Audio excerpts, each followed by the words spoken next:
माघ सोमवती अमावस्येच्या दिवशी केलेल्या या उपायाने तुमची मनोकामनाही पूर्ण होण्यास नक्कीच मदत मिळू शकते. कशी? चला जाणून घेऊया. 16 फेब्रुवारी रोजी माघ सोमवती अमावस्या आहे.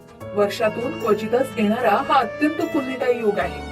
सोमवार आणि अमावस्या एकत्र आल्यावर या दिवसाचं महत्व अनेक पटींनी वाढतं. या दिवशी केलेलं स्नान, दान आणि जप विशेष फलदायी ठरतं. या दिवशी सकाळी लवकर उठून स्नान करावे आणि ओम नमः शिवाय या शिव पंचाक्षरी मंत्राचा जप करावा. शिवलिंगावर पाणी, दूध आणि बेलपत्र अर्पण करावे, कारण या दिवशी भगवान शिवाची आराधना अत्यंत शुभ मानली जाते. या दिवशी आपण पिंपळाच्या झाडाला पाणी घालून 7 किंवा 11 प्रदक्षिणा कराव्या. पिंपळामध्ये भगवान श्री हरी विष्णू यांचाही वास मानला जातो.